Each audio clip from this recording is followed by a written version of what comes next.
ఈరోజు మనతో పాటు BRS leader Jawahar Nagar first mayor అయిన మేకల కావ్య గారు ఉన్నారు.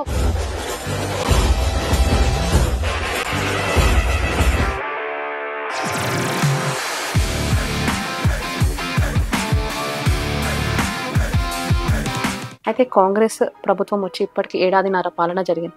అసలు మీకు ఎలా అనిపిస్తుంది అక్క? ఇప్పుడు పాలన అనే విషయం అయితే కనిపించట్లేదు. ఎక్కడ చూడు దోచుకోవడం, దాచుకోవడం. అయితే కాంగ్రెస్ అధికారంలోకి వచ్చాక జవహర్ నగర్లో పాలన ఎలా ఉంది అక్క? అసలు ఇది జవహర్ నగర్, అమ్మ ఇంత డెవలప్ అయ్యిందా జవహర్ నగర్ అనుకునేవాళ్ళు. ఇప్పుడు ఆటోమేటిక్గా కాంగ్రెస్ కదా, వాళ్ళు ఏం చెయ్యర్లే, ఇంకా మనం అడిగి కూడా వేస్టే అనే టైప్లో అయిపోయింది పబ్లిక్కి కూడా. బీఆర్ఎస్ ను ప్రజలు ఎందుకు వద్దనుకున్నారు సార్? అడ్డగోలుగా 420 హామీలు ఇచ్చారు. సో ఆ 420 హామీలు ఇచ్చారు కాబట్టి ప్రజలు కూడా ఏమనుకున్నారంటే, అరే 10 years బీఆర్ఎస్ ని చూసినాము, ఇప్పుడు కాంగ్రెస్ ని చూద్దాం అనే ఆలోచనతోటి కాంగ్రెస్ కోటేసారు తప్ప బీఆర్ఎస్ ఎప్పుడు కూడా వాళ్ళు వద్దనుకోరు, పబ్లిక్ ఎప్పుడు వద్దనుకోరు. ఇప్పుడు ఏమనిపిస్తుంది అంటే తప్పు చేశాము. కేటీఆర్ గారు అంటే ఎందుకు ఇష్టం అంటే ఆంధ్ర తెలంగాణ మీరు కూడా చూసుకున్నట్టు మేమ్స్ వచ్చేవి, మాకు ఇది ఉంది భయ్, మీకేముంది, మాకు ఇది ఉంది భయ్, మాకు ఒక్క ఐటీ మినిస్టర్ ఉండగానే ఆంధ్ర వాళ్ళు కూడా సపోర్ట్ చేయకుండా వెళ్ళిపోయేవాళ్ళు. మల్లారెడ్డి గారి వ్యక్తిత్వం గురించి ఒక్కసారి ఇక్కడ ఏదనిపిస్తే అది బయటకు వచ్చేస్తుంది. మీరు మేయర్గా జవహర్ నగర్కి ఏం చేశారంటే ఏం చెప్తారు? ఇంటికి తాగడానికి నీళ్లు కూడా లేని పరిస్థితి జవహర్ నగర్. అలాంటి జవహర్ నగర్ని ఇవాళ మీకు రాజకీయాలు రావాలని ఎప్పుడు అనిపించింది అక్క? మంచి క్వశ్చన్ అడిగినాం. రాజకీయంలోకి రావాలి అని ఎందుకు అనిపించింది అంటే, ఈ రాజకీయ రోల్ మోడల్ ఎవరు అంటే ఏం చెప్తారు అక్క? మొన్న ఫారెన్ పోతే అసలు అయిన స్పీచెస్కి నాకు తెలిసి ఉన్న కాంగ్రెస్ వాళ్ళు, బీజేపీ వాళ్ళు కూడా కూర్చొని చైర్ల మీద కూర్చొని అయిన స్పీచ్ ఉంటారు. కాంగ్రెస్ ప్రభుత్వం వచ్చాక మళ్ళీ వచ్చే 5 ఏళ్ళు 10 ఏళ్ళు మేమే ఉంటాం అని రేవంత్ రెడ్డి గారు అంటున్నారు. మరి అది ఎంతవరకు పాసిబుల్ అవుతుందంటారు? అసలు ఆయన చెప్పేదానికి అర్థం ఉంటుందో ఉండదో ఆయనకే తెలియాలి. అసలు ఆయన ఒక సీఎం అనేది మాత్రం అందరు మర్చిపోయారు. మిమ్మల్ని కాంగ్రెస్కి రమ్మని ప్రెషర్ చేస్తున్నారని కూడా విన్నాం. మరి మీరు వెళ్తారా కాంగ్రెస్కి?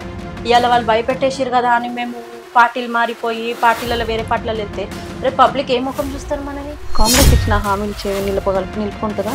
మొన్న ఆయన ఒక స్పీచ్ ఇచ్చిండు, విన్నారో లేదో, నన్ను కోసినా సరే నా దగ్గర రూపాయి వెళ్ళదు. నేను మళ్ళీ చెప్తున్నా, నన్ను కోసినా కూడా ఇంతకంటే ₹1 ఎక్కువ వెళ్ళదు. బజార్లో కూడా నమ్మలేడు. రేపు కంపెనీ వాడు వస్తాడా, నువ్వు నా నిండా అప్పులున్నాయి, నా నెత్తి మీద అప్పులున్నాయి,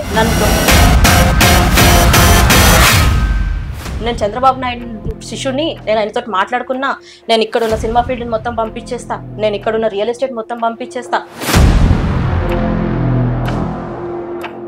కేసీఆర్ గారిని ఏదో కేసులో పెట్టి బుక్ చేయాలని కాంగ్రెస్ ప్రభుత్వం ఆలోచిస్తుంది. నిజంగా కేసీఆర్ గారు జైలుకి వెళ్తారా? ఖాళీగా ఉన్నావు అనుకో పబ్లిక్ నీ మీద పడతారు. ఏమాయ మాకు ఇచ్చిన హామీలు అని పబ్లిక్ నీ మీద పడతారు. నువ్వేం చేస్తున్నావు? ఇవన్నీ పక్కకి పెట్టాలి అంటే రోజుకొక దుఃఖం పెట్టాలి. ఇవాళ ఫార్ములా ఏంటో, రేపు కాళేశ్వరం అంటావు. బీఆర్ఎస్ పాలన కాంగ్రెస్ పాలన మధ్య తేడాలు ఏంటంటే ఏం చెప్తారా? మా కేసీఆర్ సార్ స్పీచ్ విన్నారా? ఎలా ఉంటుంది, ఎలాంటోడైనా సరే మనం ఆయన మాటలకి వింటాం. అదే రేవంత్ రెడ్డి స్పీచ్ విన్నాం, ఎలా ఉంటుందంటే మరీ వల్గర్ ఎక్కువ ఉంటుంది. మిమ్మల్ని ఇట్లా చేస్తా, పేగులు మెడలు వేసుకుంటా. కాంగ్రెస్ ప్రభుత్వం మేము ఇచ్చిన 6 హామీలు అమలయ్యాయని వాళ్ళు చెప్పుకునేది అంటున్నారు. కానీ ప్రతిపక్షమైన మీరు అమలు కాలేదు అని అంటున్నారు. అది ఎంతవరకు నిజం అంటారు? రేవంత్ రెడ్డి దగ్గర నేర్చుకోవాల్సింది తిట్టుడు నేర్చుకోవచ్చు. అలాంటి తెలంగాణ తల్లిని నువ్వు రూపురేఖలు మార్చేసినావు. కిరీటం తీసినావు, మెడల నగలు తీసేసినావు, మొత్తానికి ఒక పాత చీర కట్టేసి మేము తెలంగాణలో ఇట్లనే ఉంటాం అంటే మేము యాక్చువల్లీ అప్పుడే అర్థం చేసుకోవాల్సింది, ఇట్లున్న తెలంగాణని నేను ఇట్లా తెస్తున్నా,